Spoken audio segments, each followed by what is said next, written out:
In this video, I will discuss density curve. What is the density curve?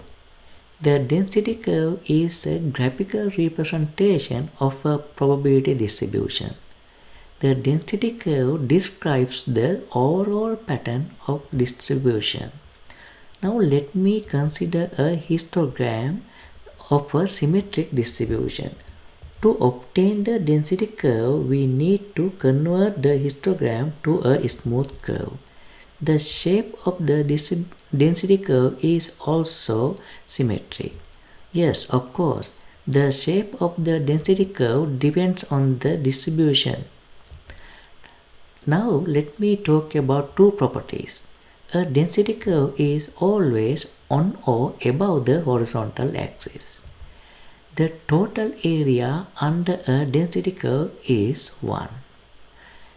If I give you some examples, uniform, bell shape, symmetry. And this is also symmetric. And we talked about this shape in a previous video. What is this shape? It is right skewed. This is left skewed.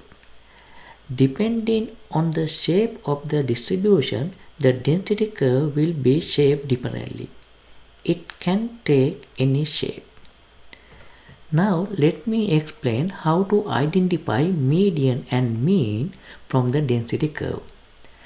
The median of a density curve is the equal areas point which divides the area under the curve in half. The mean of a density curve is the balance point at which the curve would balance if made of solid materials. Now it's clear of the symmetric distribution, mean and median must be the same because the balance point and the symmetric point must be the same. Right, of the left is skewed, mean less than median, and the right is skewed, mean greater than median. Which of the following is a false statement about density curves? A. The median divides the area under the curve in half. Yes, this statement is correct. B. The mean is the balancing point of the density curve. It is also correct. C. The mean and the median are always the same number.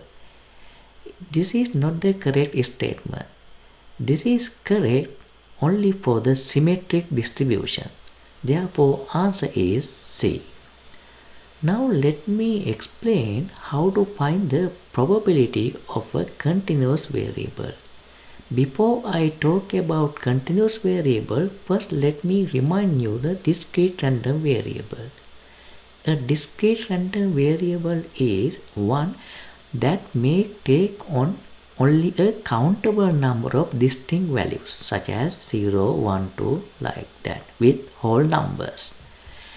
Discrete random variables are usually counts. If a random variable can take only a finite number of distinct values, then it must be discrete. Can you think about some examples of the discrete random variable? Yes, the number of children in a family, the number of defective light bulbs in a box. As an example, the number of defective light bulbs. So what should be your answer? 0, 1, 2, but we never say 1.2, 10.3. We never use decimals for this. Therefore, these random variables are discrete. Then how about the continuous? A random variable is said to be continuous if it assumes a value that falls between a particular interval. As an example, hours is spent watching TV in a day. So it can be any value between 0 and 24. As an example, maybe 1 hour, maybe 1.5 hours. So we have to use decimals. Yes, this type of random variables are said to be continuous. Another example, how about the height?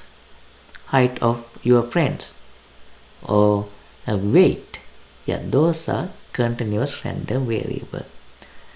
Now let me explain how to find the probability. Yes, the area under the density curve represents the probability of the variable falling within a specified range. Let me give you a continuous curve. This is a density curve. Then how do we find the probability between A and B? So here random variable is x, therefore the probability between A and B is the shaded region.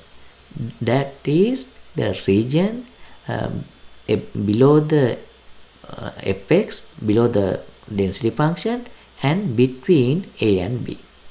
Now let me explain how to apply this concept to solve some problems. Example, find the probability of x greater than 2. Right, before we find the probability, first let me check if this is a density curve. What are the true properties of a density curve? First one, it must be on or above the horizontal axis. Here horizontal axis is x-axis. There, yes, this curve is on the x-axis. Right, what is the second one? Second one is the area under the curve must be 1. Okay, how can we find the area of a rectangle? Length by width. What is the length here? It is 4 minus 1.5, it is 2.5. The width is 0.4. Then 0.4 times 2.5 is 1. Yes, both conditions are satisfied. Therefore, this is a density curve. Now, how do we find the probability x greater than 2? That means the area greater than 2 and below the density curve.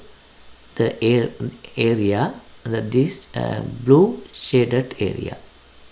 Right, how do we find this? This is also rectangle. So, we need to find the length and width. How do we find the length?